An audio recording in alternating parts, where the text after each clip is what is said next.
Nuestro staff de directores de noticias quiere llegar al fondo de los temas más importantes.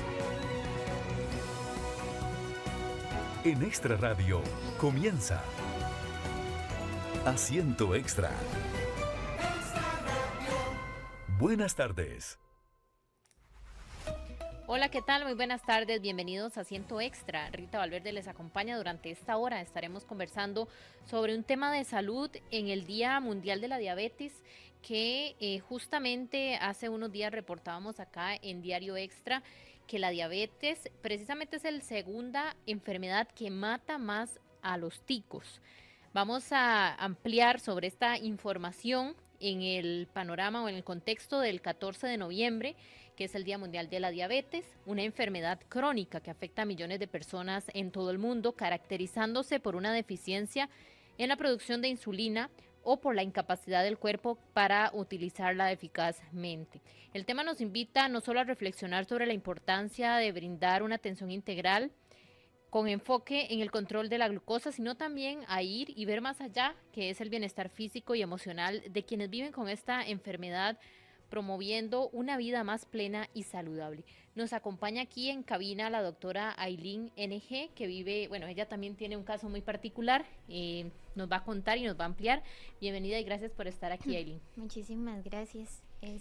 Bueno, yo tengo 26 años, me diagnosticaron cuando tenía 10, tengo más de 16 años con diabetes tipo 1, pues ha sido un viaje largo que todavía falta, claro, ¿verdad? Pero gracias a Dios he encontrado varias personas en el camino que me han ayudado mucho a reflexionar y sobre que esto nada más es un estilo de vida, nada más, no es, no hay que verlo como una enfermedad o como una condición, más que todo como un estilo de vida, porque realmente debería y es el estilo de vida que todos deberíamos llevar. Claro.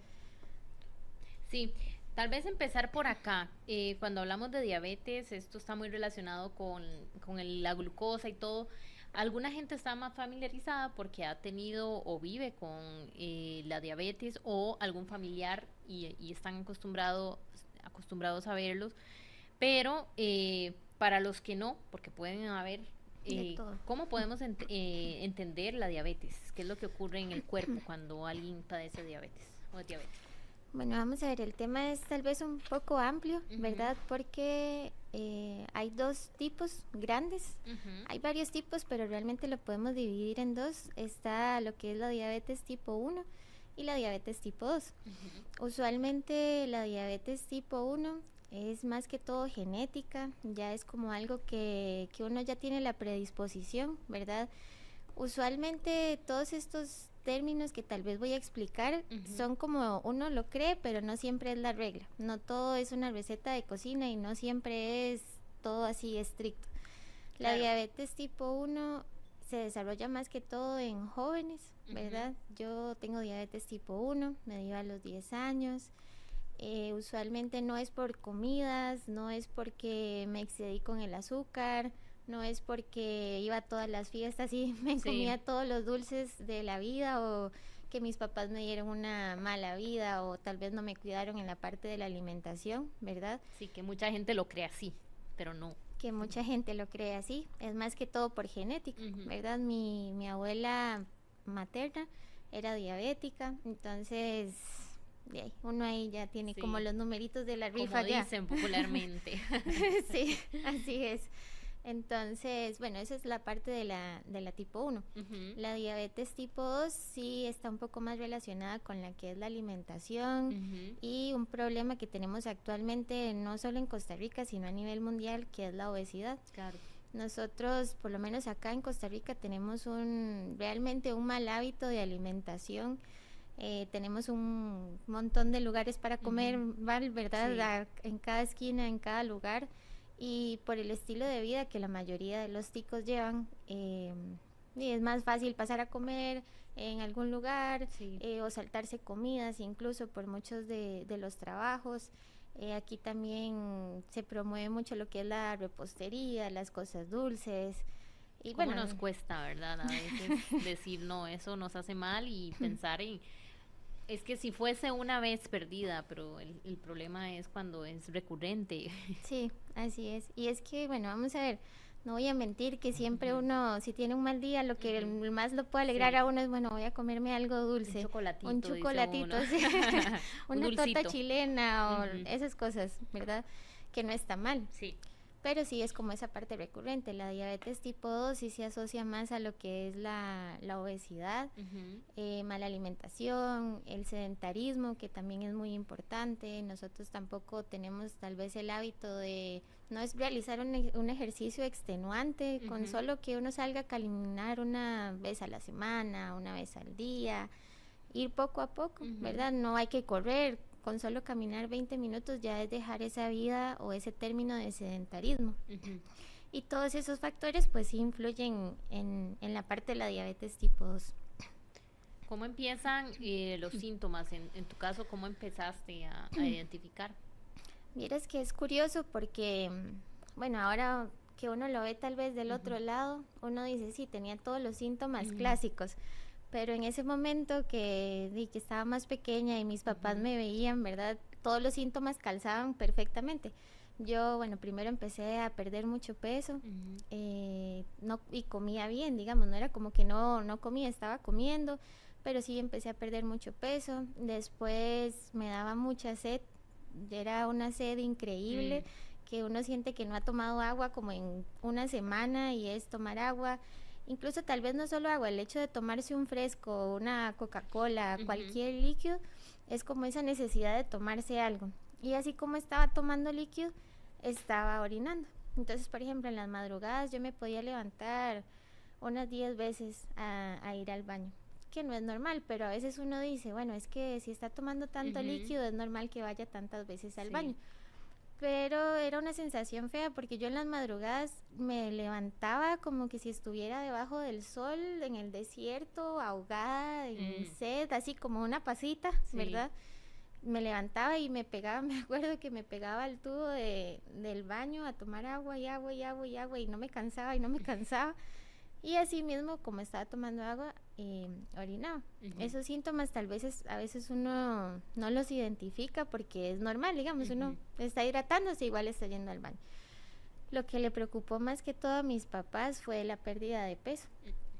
Y que ya después empecé a perder el apetito y todo.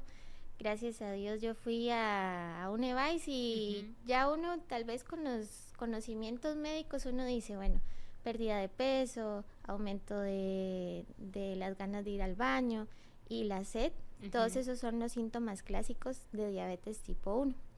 Entonces en ese momento pues la doctora me hizo la glicemia y me acuerdo que la tenía como en 311, más o menos.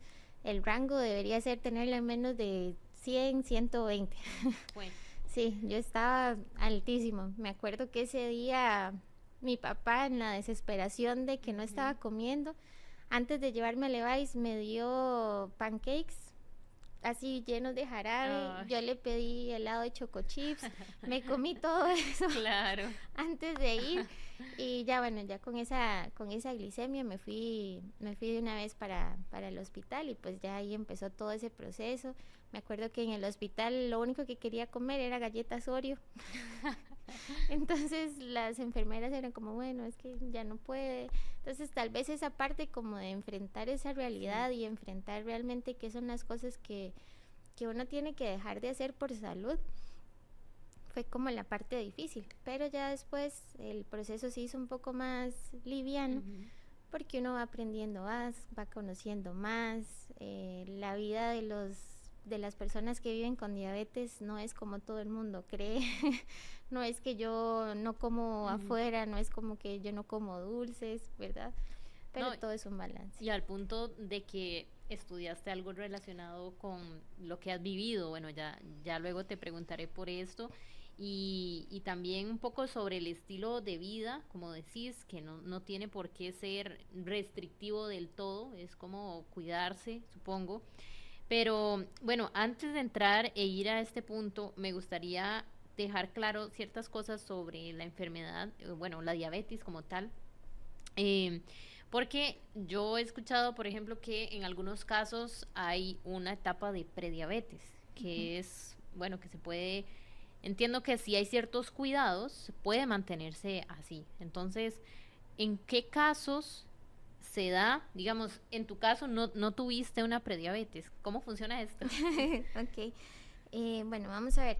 La diabetes tipo 1, usualmente uno le dice como el debut diabético, porque los síntomas se dan así, de la noche a la mañana.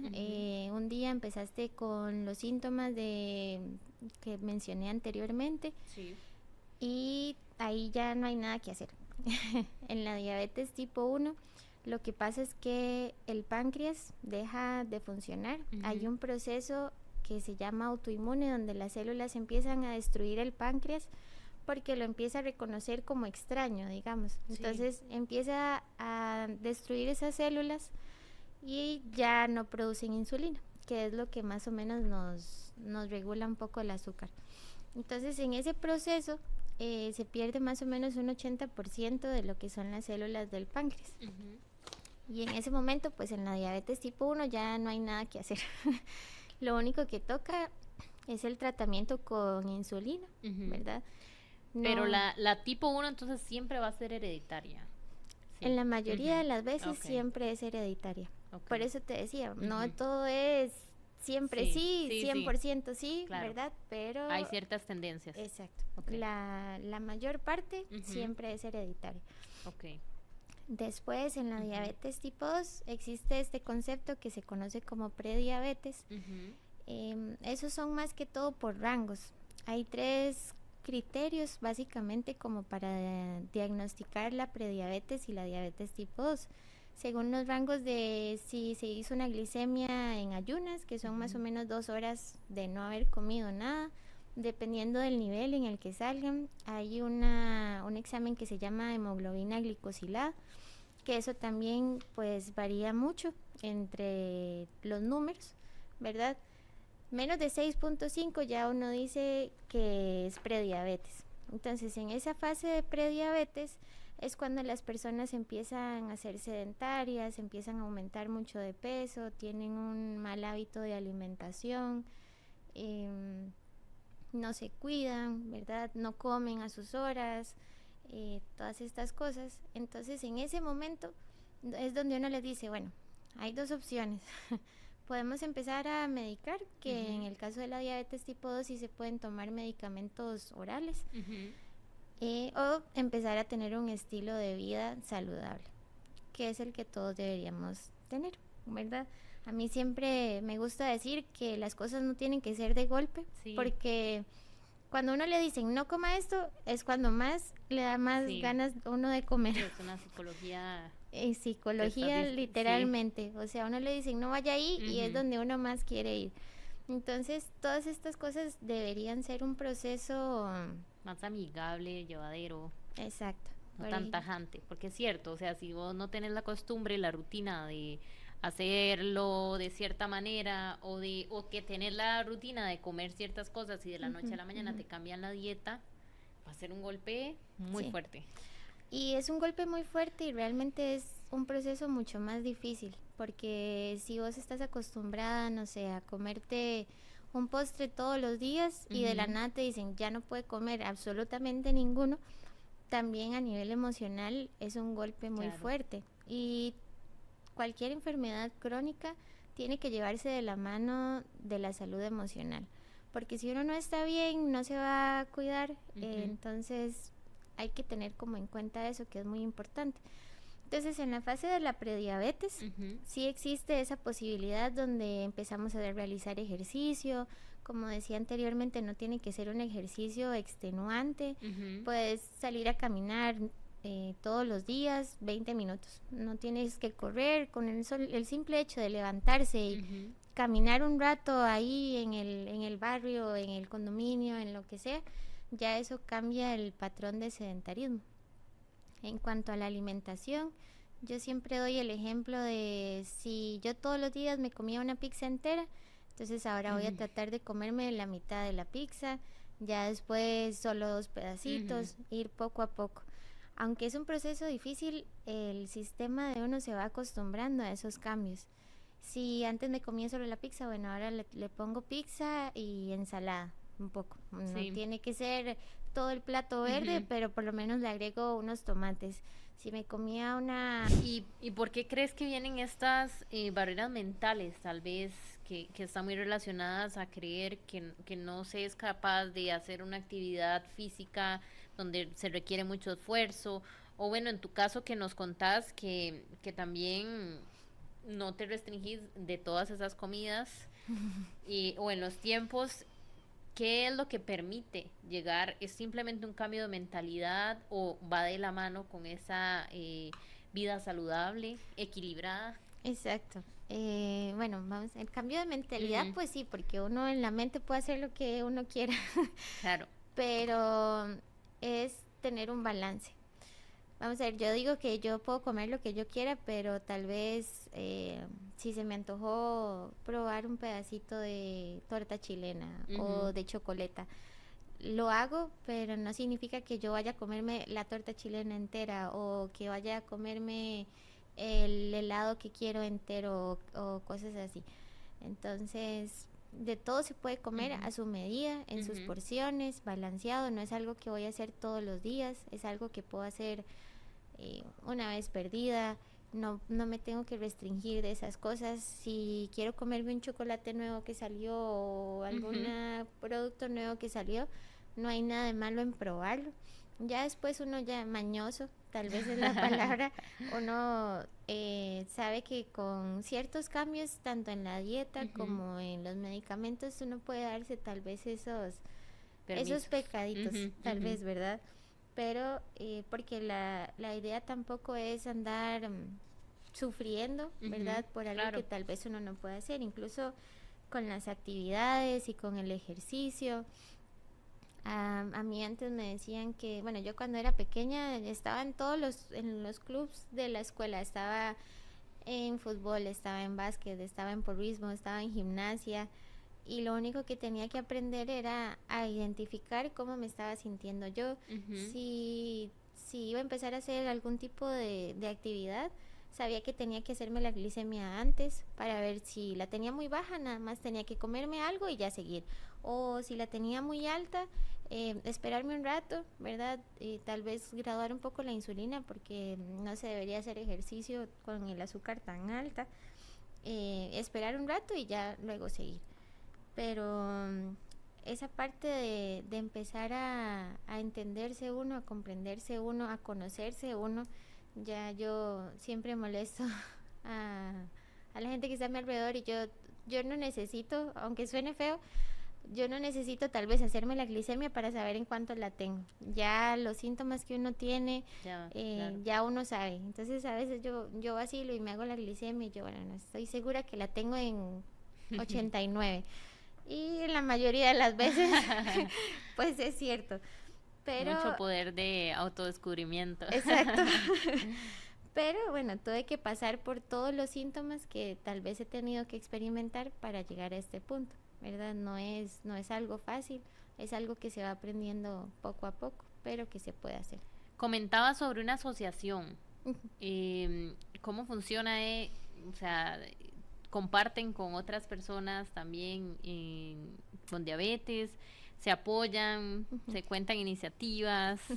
Bueno, esta asociación existía muchísimo antes de que a mí me diagnosticaran, pero desde que me diagnosticaron a los 10 Ujú. años he estado con ellos, la verdad, y han sido un pilar muy importante. Nosotros, la asociación se llama Día Vida, Ujú. hacemos muchas actividades y charlas de concientización, campamentos, todos los años, desde hace varios años hacemos unos campamentos para personas que viven con diabetes. La mayoría es para adolescentes.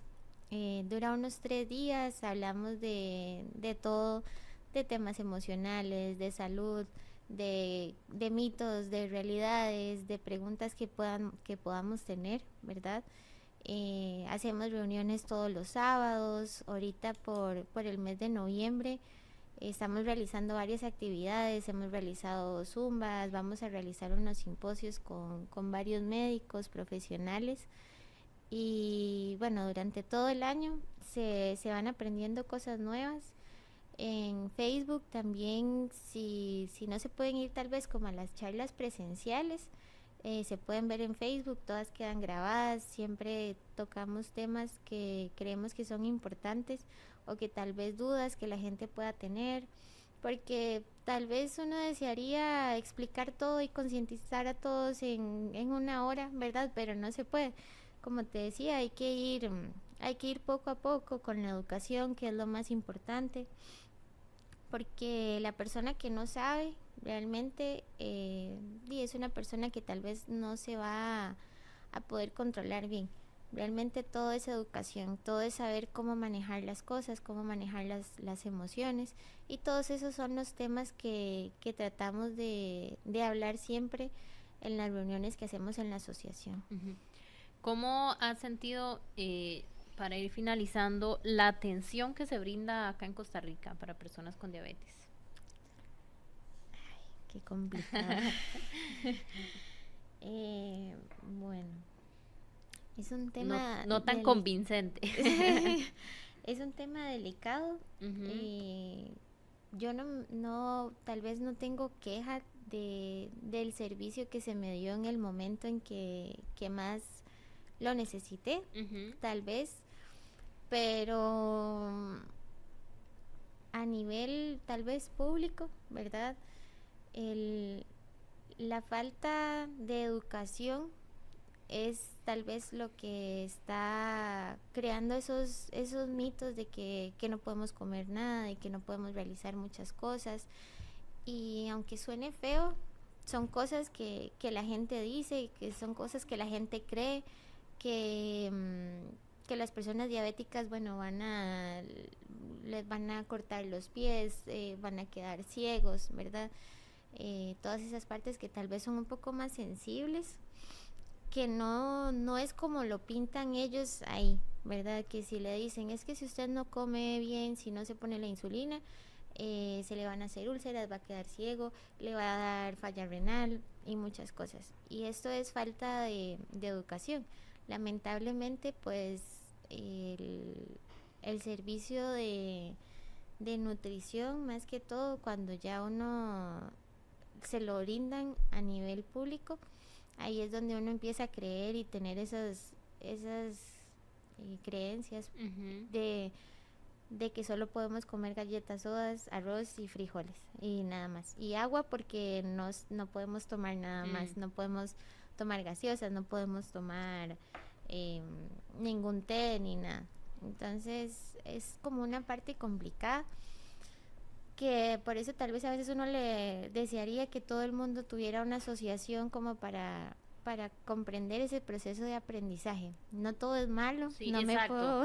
No todo es del temor, porque sí. Eso es lo que veo, que es una visión mucho de temor y no tanto de llevar algo más, una vida normal, una rutina que no sea tan extrema como muchas veces se plantea.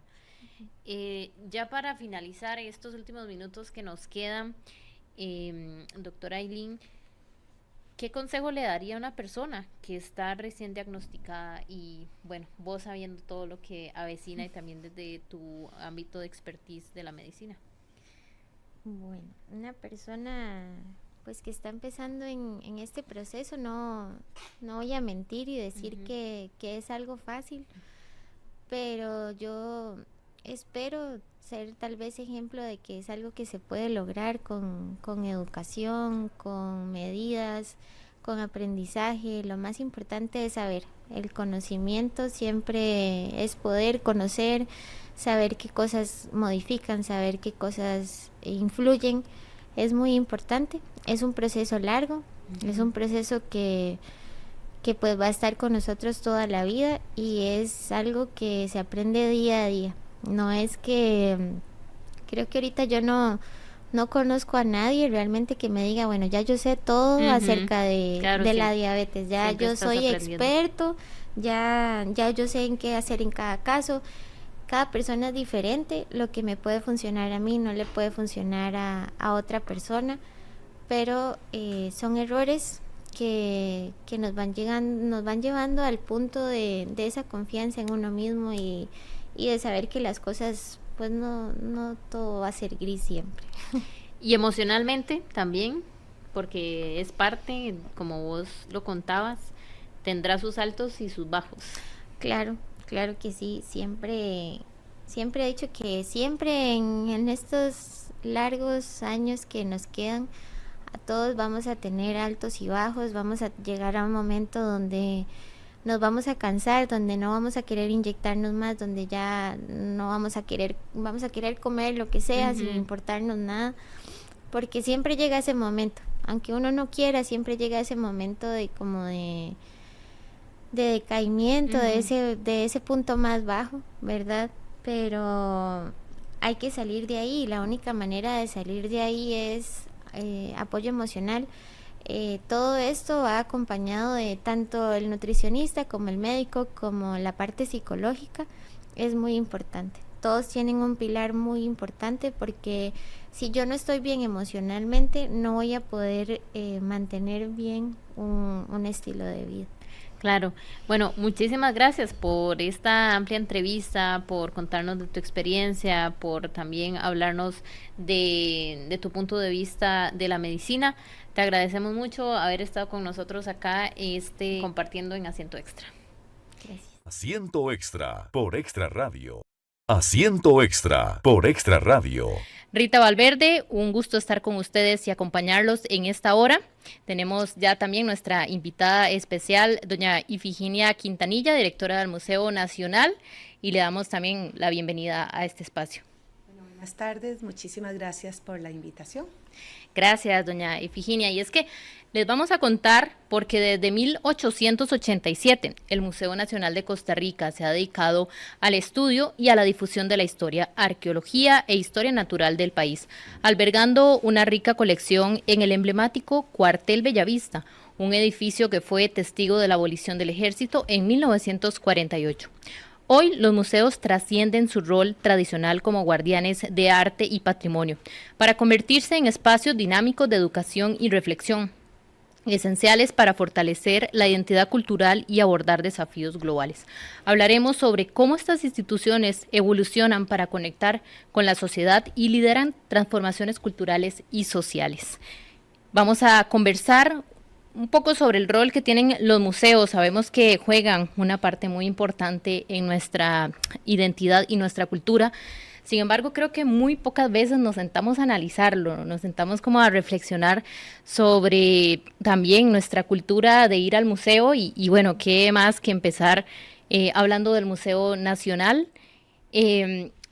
Usted como directora, doña Ifigenia, ¿cómo podría transmitirle a los que nos están escuchando todo lo que hay en el Museo Nacional? Porque parece muchas veces sencillo tener al Museo Nacional en el centro de San José y a veces pasan tantos años que ni siquiera hemos dado la visita, ¿verdad? Entonces, empecemos un poquito por ahí, cómo posicionar al Museo Nacional y todo lo que podemos encontrar ahí. Bueno, algo importante es que el Museo Nacional y la sede de Bellavista, del antiguo cuartel Bellavista, es solo una parte del museo. El Museo Nacional tiene 4 sedes. En la sede Bellavista lo que hacemos es exhibir una parte de todo lo que guarda el museo. Y también ahí están algunos departamentos, áreas administrativas.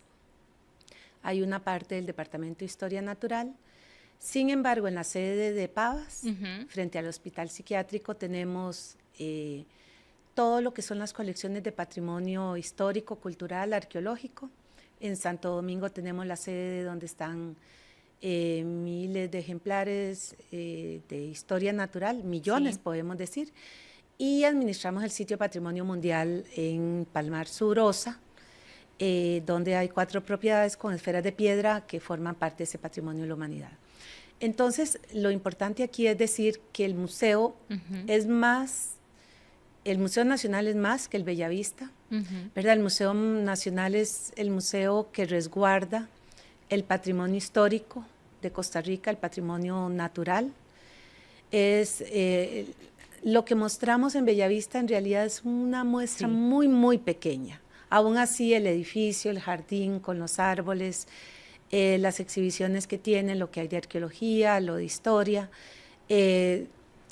tienen un gran valor, ¿verdad? Y son de gran importancia y es lo que estamos compartiendo en este momento. Pero el Museo Nacional representa también la institución, ¿verdad?, en la que el Estado costarricense y la sociedad costarricense ha confiado para que guarde su memoria material, su memoria documental. Nosotros, al igual que el Archivo Nacional, ¿verdad?, que el Archivo Nacional a veces a la gente como que se le olvida, pero el archivo es un poquito mayor que el museo, lo crearon en 1881 y ahí está el resguardo documental, registral del país, ¿verdad? Sí. El Museo Nacional, aparte de que tiene documentos muy valiosos y información importantísima, lo que el Museo Nacional tiene es la evidencia, ¿verdad?, material de la arqueología de Costa Rica, de historia de Costa Rica, tiene una biblioteca especializada en antropología, en historia natural. La biblioteca del museo tiene documentos únicos, extraordinarios. Y el otro elemento muy valioso del Museo Nacional es que tiene un conjunto de especialistas que son los que estudian, que son los que cuidan y que son los que saben y manejan la información sobre los objetos, porque lo que guardamos, las colecciones que guardamos, sean objetos históricos, objetos de muestras de plantas, de insectos, de fósiles, rocas, minerales, nada de eso tiene valor si no tiene conocimiento. Y el museo tiene los especialistas que manejan ese conocimiento. Bueno, justamente por aquí, ¿cómo funciona todo este trabajo y sí, cómo se articula? Porque muchas veces, ¿verdad?, nos quedamos como en la parte superficial de nuestra visita o nuestro papel como visitantes y pues ir a ver y estar como en la exhibición, pero sin embargo el trabajo de los museos trasciende también más allá, es algo constante. Y cómo explicar toda esta función que también tienen los museos en seguir preservando la historia, la cultura, la investigación. Sí, en términos así muy sencillos, al museo como institución lo definen tres cosas. Las colecciones. Un museo que no tiene colecciones no es un museo. Un museo se define por la calidad y cantidad de sus colecciones y lo especializadas que puedan ser esas colecciones. Un museo se define porque exhibe sus colecciones y comparte eso que resguarda acompañado de conocimiento. Y un museo educa, divulga, ¿verdad? Es una tarea, es una obligación de los museos educar. Educar a partir de las colecciones y el conocimiento que resguarda y además a partir del papel en la sociedad. Los museos son interesantes, ¿verdad? Los museos tienen que ser neutrales, pero los museos tienen que cambiar con la sociedad también, ¿verdad? Pero a la vez los museos también, especialmente los museos estatales como el Museo Nacional, también reproducimos un discurso, ¿verdad? A veces, por ejemplo, el Museo Nacional durante mucho tiempo ha hablado que nosotros somos los que nos encargamos de consolidar, de fortalecer la identidad nacional costarricense.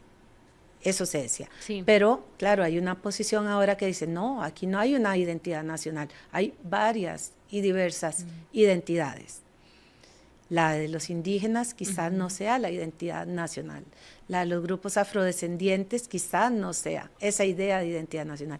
Todos los museos, ¿verdad?, tenemos que responder a lo general, pero también a lo específico. ¿Cómo podríamos decir que ha contribuido todo lo que encierra el Museo Nacional a fortalecer esta identidad a través de los años? Porque como usted bien lo señala, no solamente es una, puede abarcar distintas y es cierto que también la evolución o lo que hemos ido atravesando como país durante los años también pues ha ido mutando, si por decirlo así, en nuestra cultura o nuestra forma de ser. Bueno, voy a poner un ejemplo. Ayer en la tarde estaba por el jardín del museo en Bellavista y estaba hablando con el señor que estaba limpiando ahí el jardín. En una partecita que había un rótulo y hay una planta. Y yo le dije, ay, tenga cuidado con eso, porque este ejemplar que está ahí, se sembró ahí porque es representativo de la primer planta, es una hierbita, que se recolectó científicamente en Costa Rica en 1887. Cadenilla le llaman, no me acuerdo el nombre científico, y la recolectaron en Alajuelita, en Ripitier. Pero lo maravilloso no es saber que esa planta, es que nosotros en el Herbario Nacional tenemos la primer planta que se recolectó científicamente, es esa, con la letra a mano de Henri Pittier, con la carpeta en la que la pusieron. Wow. Entonces, ¿qué es el papel de un museo? El papel de un museo, especialmente un museo nacional, que tiene que guardar ejemplares representativos de toda la historia del país, natural, cultural, es que cuando alguien nos va a decir tal cosa de 1949 que tiene el museo, ustedes la tienen. Nosotros tenemos que decir, sí, aquí la tenemos, aquí está.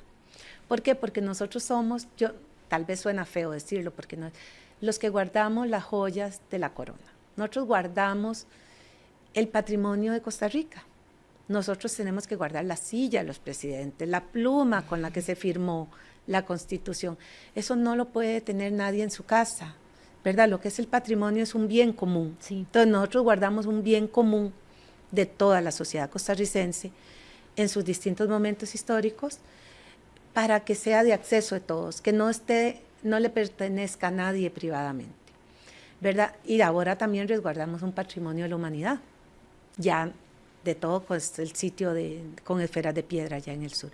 Entonces, nosotros somos los que guardamos la memoria de la familia costarricense, diciéndolo muy sencillamente, sí, ¿verdad? Nosotros tenemos que resguardar y asegurarnos de que eso esté bien cuidado, de que eso no esté lleno de animales, que no se lo coman los hongos, que no se queme, que no se inunde. Tenemos que asegurarnos de que podemos mostrarlo, tenemos que asegurarnos de que tenemos que generar conocimiento de esas colecciones, que cualquier especialista que quiere venir a estudiar eso, nosotros les tenemos que dar acceso. O cualquier ciudadano que quiere llegar a preguntar sobre algo que deberíamos de tener guardado, tenemos que decirle, aquí está. Porque nosotros somos los que nos encargamos de resguardar ese patrimonio nacional. La materialidad de este patrimonio, estoy hablando de miles de objetos arqueológicos, pero también de restos humanos, de tiempos arqueológicos, semillas,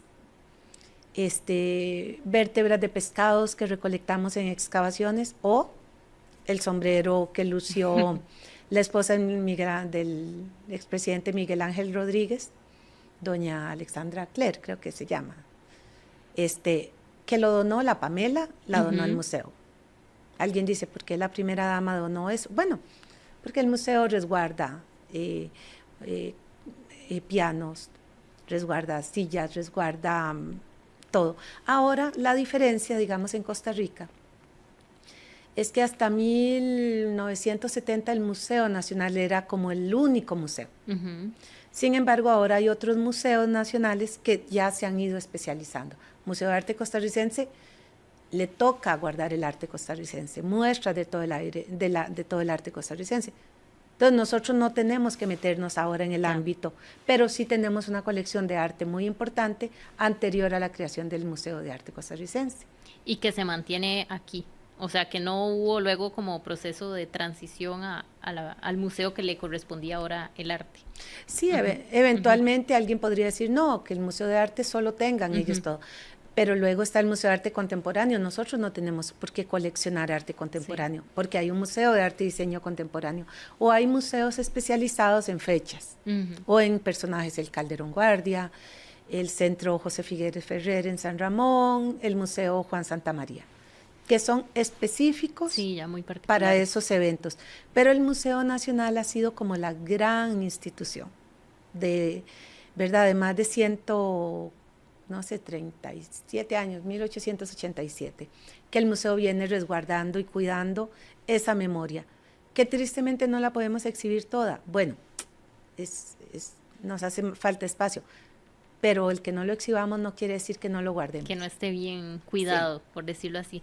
Bueno, me gustó esta respuesta porque creo que hicimos un viaje un poco a lo imaginario que estamos aquí, pues poniéndolo en audio, sobre lo que se encuentra ahí y objetos en particular que la verdad abarca una gran gama, ¿verdad?, de historia, de cultura, desde la época precolombina, ¿verdad?, hasta la actualidad.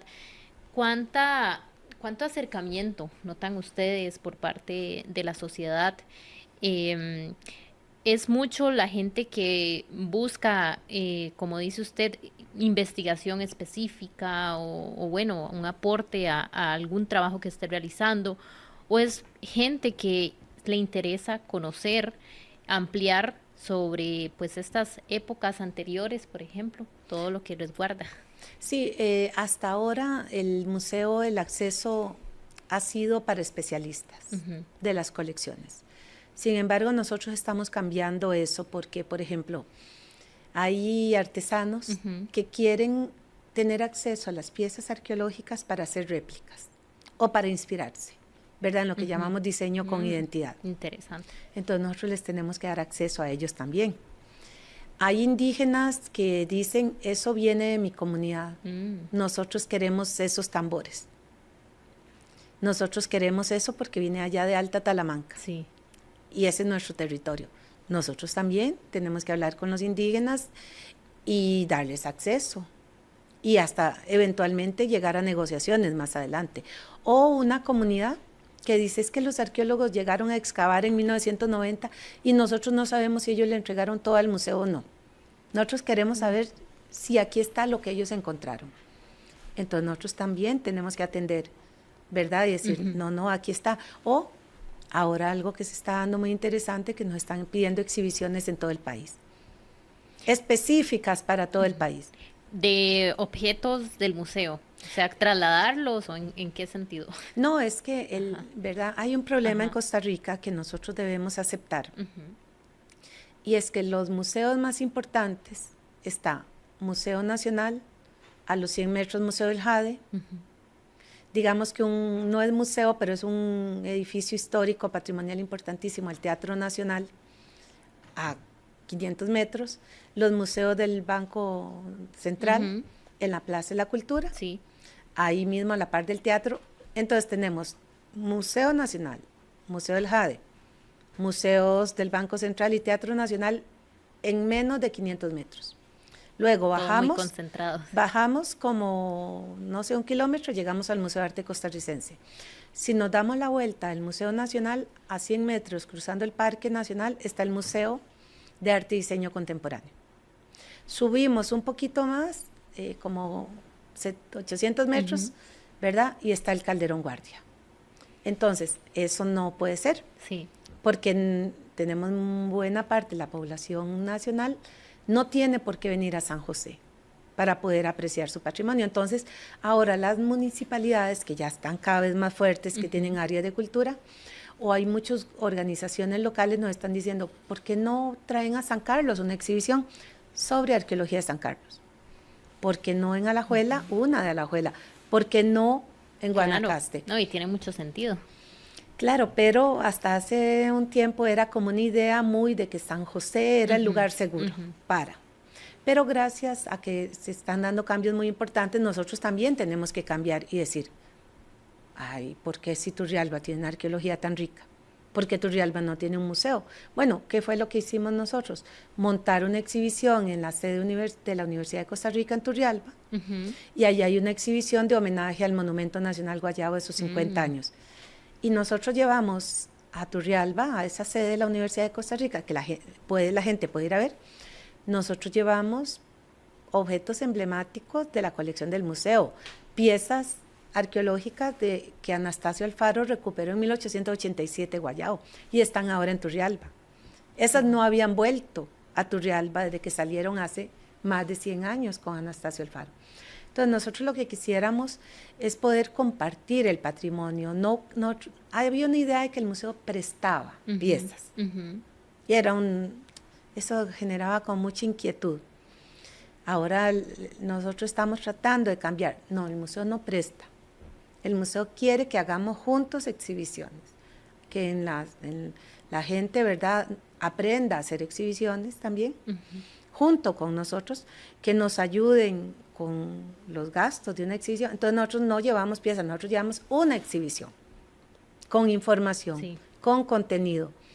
Y dejamos de ver las piezas arqueológicas o los objetos en sí mismos como en la época del coleccionismo, ¿verdad? Nosotros no queremos ir llevando piezas bonitas, sino lo que cuente una historia, lo que pueda aportar algo a la comprensión histórica. Bueno, justamente, y también parte de lo que viene en esta segunda parte es conversar sobre eso, cómo el papel de los museos también ha ido trascendiendo, ¿verdad?, con el tiempo e innovando, si podríamos decirlo así, porque yo creo que usted dice algo clave, que es dejar ese concepto de verlos como algo que colecciona y ya, ¿verdad? Sino también tener este tipo de papel activo en la formación, en acercar, en incluso a los desafíos que enfrentamos como sociedad, tantos cambio climático, por ejemplo, diversidad cultural, derechos humanos, es parte de todo, ¿verdad? Lo que los desafíos que tenemos como sociedad.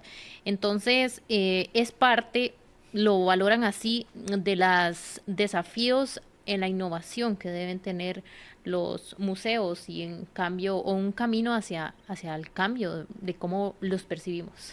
Bueno, es que yo creo que los museos, ¿verdad?, durante mucho tiempo se concibieron como templos. Sí. ¿Verdad? Y que todo algo sagrado. Algo sagrado y que solo lo podía tocar gente ungida, que eran los especialistas. Sí. ¿Verdad? Y todos los museos han pasado en el mundo por eso. Son muy delicados, sí, hay que cuidarlos, sí, pero tenemos que compartir esa responsabilidad. Yo creo que el gran reto de los museos en este momento, y especialmente de una institución como el Museo Nacional, es compartir responsabilidades, porque es mucho para nosotros y no podemos con tanto. Sí podemos, pero es que es de todo. Sí, abriendo ese espacio a hacerlo compartido y que de paso abre el espacio para que la gente se involucre más. El otro gran reto, ¿verdad?, del museo es que está bien que cuestionen al museo. Está bien que cuestionen nuestros discursos. Está bien que cuestionen nuestras maneras de interpretar las cosas, ¿verdad? Porque la sociedad se necesita un diálogo, se necesita discusión, se necesita pensamiento crítico. La otra cosa, el otro gran reto, ¿verdad?, de los museos, y en este caso yo lo veo del Museo Nacional, es cómo nosotros usamos la historia para que genere aprendizaje, para que nos ayude a entender la sociedad actual, para, a veces podríamos decir, para no repetir los mismos errores, o para aprender de las historias de los pueblos antiguos. Por ejemplo, nosotros en arqueología tenemos más de 15.000 años de historia indígena, precolombina. ¿Qué le aportamos nosotros a la sociedad de los 15.000 años de experiencia histórica de estos pueblos? ¿Verdad? ¿Qué hemos aprendido de los indígenas? Al final solo hemos mostrado a los indígenas a partir de sus objetos y no decimos nada más. Pero hay un montón de información que tenemos a partir de las excavaciones, de los estudios que se han hecho. Entonces, ¿qué es lo que nosotros podemos aprender de la historia precolombina, de la historia colonial, de la historia republicana? ¿Qué podemos aprender de la historia natural? Por ejemplo, hay datos interesantes. ¿Cuál era la vegetación de la gran área metropolitana? ¿Verdad? Y ahora mucha gente que está haciendo jardines o que está haciendo, que se está arborizando San José. Entonces nosotros nos están mandando a preguntar sobre las especies de San José, porque no van a sembrar especies foráneas, que ya sabemos que no han servido. Entonces, uno de los papeles importantes del Herbario Nacional en este momento es orientar a un montón de grupos, de gente, hasta ciudadanos, generando listas de especies. Ahora, para una carroza de la Municipalidad de San José que viene con flores, nos mandaron a pedir fotos, a Historia Natural le mandaron a pedir fotos de flores de las especies endémicas del Valle Central. Ese conocimiento lo tenemos, esa información está ahí. Entonces, ¿cómo cómo vamos a volver a hacer corredores biológicos, qué especies vamos a sembrar en los lugares que queremos como zonas verdes. Bueno, sembremos especies locales, pero no del Caribe, no del Pacífico Sur, no. Sembremos las que estaban aquí y que estaban adaptadas. Entonces, esto es muy importante, ¿verdad? El museo puede aportar a partir del conocimiento, por ejemplo, todos los retos del cambio climático ahora. Eso es muy importante, cómo nosotros, ¿verdad?, a partir de distribución de especies, de árboles, de insectos, podemos también alertar de los riesgos que se están dando, ¿verdad? ¿Qué iniciativas debemos apoyar? Por ejemplo, corredores biológicos, sabiendo que las especies de zonas más bajas están viniendo para zonas más altas. ¿Cómo nosotros podemos ayudar a entender eso? O también, por ejemplo, nosotros tenemos datos para el Pacífico Sur de importantes sequías, hace como en el 800 después de Cristo, hace unos 1200 años, si no me equivoco. Ok, ¿por qué ocurrieron esas sequías? Hubo una disminución de la población. ¿Cuándo van a volver a ocurrir esas sequías? ¿Podemos predecirlas? ¿Qué nos dicen los datos arqueológicos de cómo se estaba distribuyendo la gente en distintos territorios, ¿verdad? Entonces hay mucho que podemos decir. Usted nos está abriendo aquí mucho el concepto, es eso, ver de cómo vemos a los museos, y yo creo que es parte también del sentido de esta conversación, de ver más allá y de un poco sí analizar cómo hemos reaccionado tanto como sociedad y como país, pero definitivamente siento que hay mucha oportunidad de mejora y mucha oportunidad de crecimiento, mucha oportunidad para ampliar ese concepto que hemos tenido de los museos a través de compartir este conocimiento, esta información que sinceramente y a muchos pues quizá ni se nos ocurre que podemos consultar este tipo de datos o este tipo de información en un museo, ¿verdad? Que pues tal vez para los que trabajan ahí sería lo más común, pero pues para los que nos vinculamos de manera distinta, no. Bueno, qué bonito y que también sea un espacio para rememorar acontecimientos tan importantes para la historia de nuestro país. Le queremos agradecer mucho, doña Ifigenia, por habernos acompañado y ampliado también, traer acá el conocimiento de todo lo que se realiza y todo lo que pues es el Museo Nacional. Esperemos poder ampliar en algún otro momento también con otros museos, pero bueno, este es uno de los sin duda más importantes del país, así que muchas gracias. No, muchísimas gracias por la invitación y de verdad, ojalá que la gente, aunque sea una tarde, un día, diga, vamos a ir al museo, vamos a sentarnos ahí un rato, a quedarnos, a disfrutarlo, ¿verdad? Porque el museo es de todos. Bueno, les queda la invitación y con esta frase de el museo es de todos y para todos, se acerquen a estos espacios tan importantes. Nos despedimos.